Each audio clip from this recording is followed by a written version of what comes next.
زمان و مکان کا خمدار ہونا یا اسپیس ٹائم کرویچر کوئی آسانی سے سمجھ میں آنے والی بات تو ہے نہیں.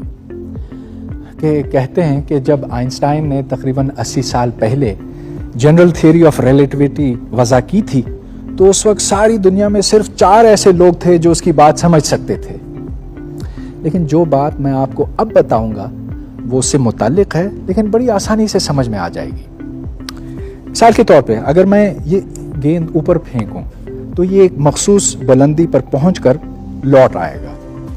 اگر زیادہ تیز پھینکوں تو یہ زیادہ اوپر جائے گا لیکن پھر بھی واپس آئے گا.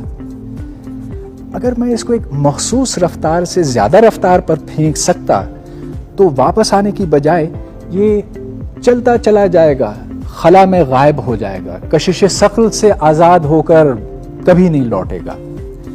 اس رفتار کو اسکیپ سپیڈ کہتے ہیں اور زمین پر اس کی ویلیو تقریباً 25,000 میل فی گھنٹہ ہے, جس کا مطلب یہ کہ اگر کوئی رائفل کی گولی اس سے تیز چلائی جا سکتی تو وہ گولی کبھی واپس نہیں آتی. اب یہ فرض کیجئے کہ ہم زمین نہیں لیکن کسی بھاری فلکی جسم کے اوپر کھڑے ہیں جو بہت چھوٹا ہے اور بہت بھاری ہے. یہاں اسکیپ سپیڈ اس سے کہیں زیادہ ہوگی, جس کا مطلب یہ کہ یہاں سے بھاگ نکلنا بہت مشکل کام ہوگا. اب مزید یہ فرض کریں کہ اس کو میں نے اور چھوٹا کیا اور بھاری کیا. اس صورت میں یہاں اسکیپ کی سپیڈ 1,86,000 میل فی سیکنڈ سے تجاوز کر جائے گی, یعنی کہ روشنی کی رفتار سے بڑھ جائے گی. اب کیونکہ کوئی شے روشنی کی رفتار سے زیادہ تیز تو چل نہیں سکتی, لہٰذا اس فلکی جسم سے کوئی چیز باہر نہیں نکل سکتی حتیٰ کہ یہاں پر روشنی بھی قید ہو کر رہ جاتی ہے. ایسے جسم کو بلیک ہول کہتے ہیں.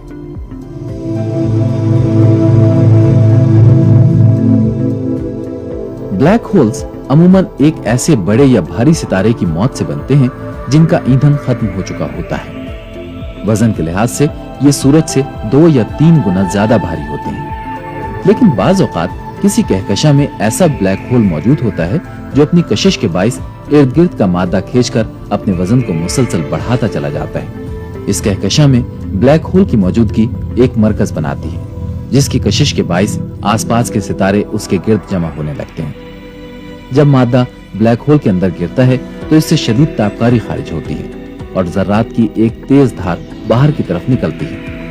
بلیک ہولز کے بارے میں پہلے یہی خیال تھا کہ یہ صرف مفروضہ رہ جائے گا اور کبھی دیکھے نہیں جا سکے گی.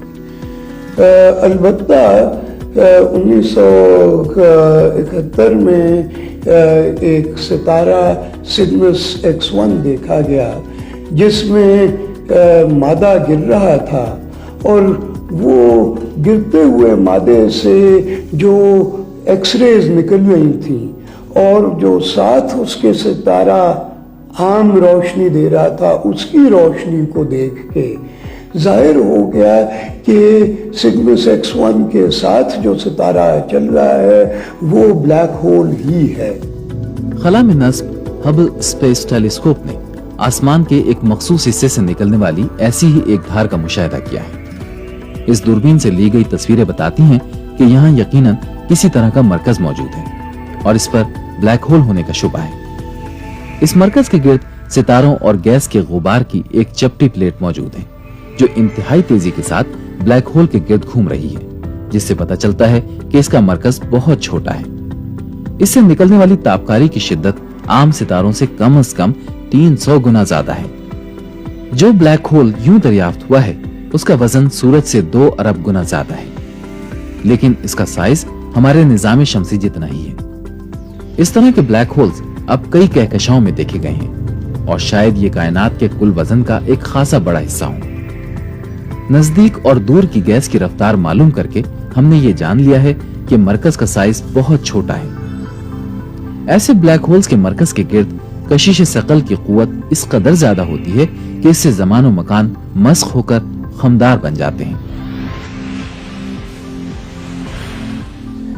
اس وسیع و عریض کائنات میں گریوٹی نے کیا کیا عجیب و غریب قسم کے مظاہر پیدا کیے ہیں.